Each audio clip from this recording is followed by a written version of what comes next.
સુરતમાં ભેજાબાજુ અવનવી તરકીબ અજમાવીને લોકો પાસેથી રૂપિયા પડાવી લેતા હોય છે।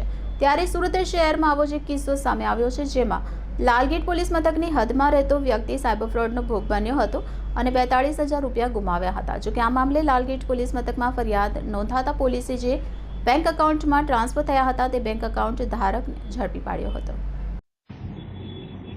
સુરતમાં ભેજાબાજુ અવનવી તરકીબ અજમાવીને લોકો પાસેથી રૂપિયા પડાવી લેતા હોય છે। ત્યારે સુરત શહેરમાં આવો જ એક કિસ્સો સામે આવ્યો છે, જેમાં લાલગેટ પોલીસ મથકની હદમાં રહેતો વ્યક્તિ સાયબર ફ્રોડનો ભોગ બન્યો હતો અને 42,000 રૂપિયા ગુમાવ્યા હતા। જોકે આ મામલે લાલગેટ પોલીસ મથકમાં ફરિયાદ નોંધાવતા પોલીસે જે બેંક એકાઉન્ટમાં ટ્રાન્સફર થયા હતા તે બેંક એકાઉન્ટ ધારકને ઝડપી પાડ્યો હતો અને તેની તપાસમાં ચોંકાવનારી માહિતી સામે આવી છે। સુરતના લાલગેટ પોલીસ મથકની હદમાં શાહપુર વિસ્તારમાં રહેતા મુનીર અહેમદ નઝીર અહેમદ પર એક અજાણ્યા નંબરથી ફોન આવ્યો હતો, જેમાં સામેના વ્યક્તિએ મિત્ર તરીકેની ઓળખાણ આપી પોતે હોસ્પિટલમાં છે અને પૈસાની જરૂર છે, પરંતુ પોતાનું ગૂગલ પે બંધ હોવાથી હું તારા એકાઉન્ટમાં પૈસા જમા કરાવું છું, જે પૈસા હું તને એક QR કોડ વોટ્સઅપ કરું છું, તેમાં ટ્રાન્સફર કરી આપ તેમ જણાવીને 42,000 રૂપિયા જમા થયેલાનો ટેક્સ્ટ મેસેજ મોકલ્યો, જે બાદ મોકલેલા QR કોડ પર પૈસા ટ્રાન્સફર કરવાનું જણાવ્યું। આથી મુનીર અહેમદ નઝીર અહેમદે કોઈપણ પ્રકારનું બેલેન્સ વેરીફાઈ કર્યા વગર જ QR કોડ પર પૈસા ટ્રાન્સફર કરી દીધા અને બાદમાં તેના બેંક એકાઉન્ટ ચેક કરતા કોઈ પૈસા ટ્રાન્સફરથી આવ્યા ન હતા।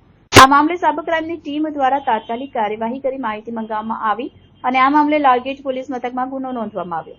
પોલીસ તપાસ દરમિયાન ફરિયાદીના નાણાં એક્સિસ બેંક મારફતે હાલના આરોપી પ્રિયાંશ ઇન્દ્રવદન પટેલના ધી આદિનાથ કોઓપરેટિવ બેંક સુરતમાં આવ્યા હોવાનું બહાર આવ્યું હતું। આથી પોલીસે તેની પૂછપરછ કરતા પોતાના ડોક્યુમેન્ટ ઉપર આ બેંક એકાઉન્ટ ખોલાવી 25,000 રૂપિયામાં પ્રકાશ ઠક્કરને આપ્યા હોવાનું જણાવ્યું હતું। પોલીસે તેની ધરપકડ કરી તેની પાસેથી અલગ અલગ બેંકની 3 પાસબુક, એક ચેકબુક, એક ડેબિટ કાર્ડ મળી આવ્યા હતા। તેમજ અત્યાર સુધીમાં તેણે અલગ અલગ કુલ 13 બેંકોના એકાઉન્ટ ખોલાવી અને 20 થી 25,000માં પ્રકાશ ઠક્કરને આપ્યા છે અને આ એકાઉન્ટ ઉપર અત્યાર સુધીમાં 20 સાયબર ફરિયાદ થઈ ચૂકી છે।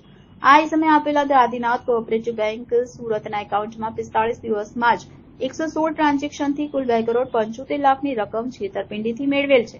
હાલના પકડાયેલા આરોપી પ્રિયાંશ અને પ્રકાશ ઠક્કર એકબીજાના મિત્ર છે અને છેલ્લા 2 વર્ષથી પ્રકાશ ગોવા ખાતે કોઈ ઓફિસમાં કામ કરતો હોય અને પ્રિયાંશને પૈસાની જરૂર હોવાથી પ્રકાશે તેને બેંક એકાઉન્ટ ખોલી આપવા જણાવ્યું, જેના બદલામાં તેને એક એકાઉન્ટના 20 થી 25,000 આપવાનું જણાવ્યું અને બેંક એકાઉન્ટ ખોલાવી તેની passbook, chequebook, debit card courier મારફતે ગોવા ખાતે મોકલી આપતો હતો। પ્રકાશ ઠક્કર એ એકાઉન્ટ સાયબર ફ્રોડના નાણાં ટ્રાન્સફર કરવા માટે વાપરતો હતો। વધુમાં તે બેંક એકાઉન્ટ સાથે તેમના નામના સિમ કાર્ડ લઈને પણ મોબાઈલ બેન્કિંગ તરીકે વાપરવા માટે મોકલતો હતો।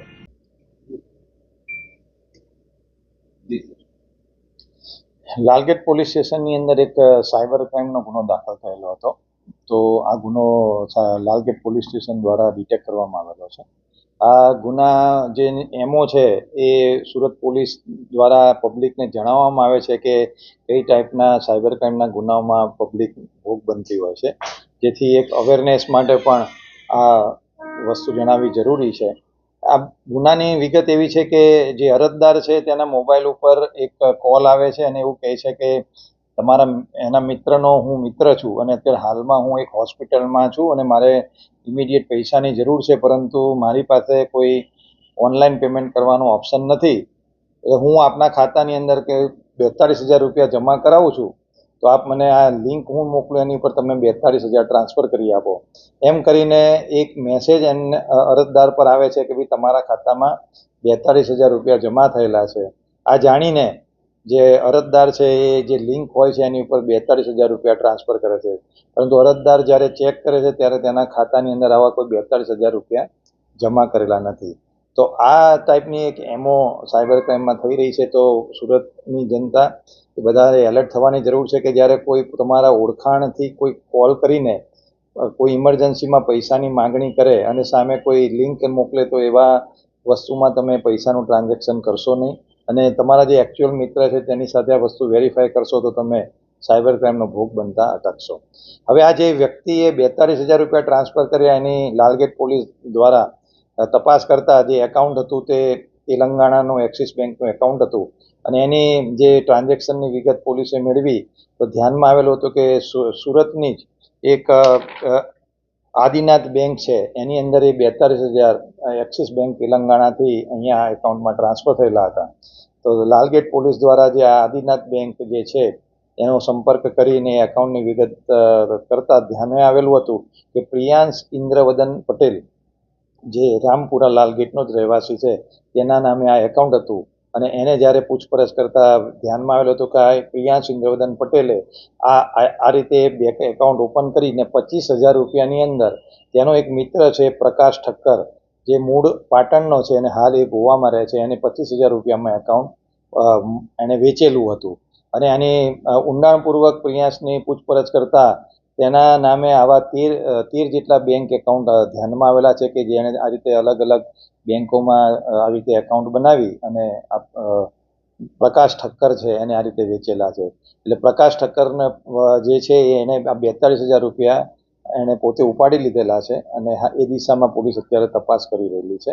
આ જે એકાઉન્ટ આદિનાથ બેંકનું છે એની ડિટેલ્સ જોતા એ હમણાં 45 દિવસ પહેલાં જે ઓપન થયેલું છે, પરંતુ આ 45 દિવસની અંદર અત્યાર સુધી કુલ 116 ટ્રાન્ઝેક્શન્સ થયેલા છે અને કુલ 2 કરોડ અને 75 લાખ રૂપિયા એની અંદર ટ્રાન્ઝેક્શન થઈને એની અંદરથી ઉપાડવામાં આવેલા છે. એનો મતલબ એવો છે કે આ એકાઉન્ટનો ઉપયોગ સાયબર ક્રાઇમ કે બીજા કોઈ ગુનાહિત કૃત્ય માટે વપરાયેલું છે અને તેનો ઓપરેટ એ પ્રકાશ ઠક્કર કરે છે અને એ એકાઉન્ટ બનાવીને આપનાર પ્રિયાંશ ઇન્દ્રવદન પટેલ છે.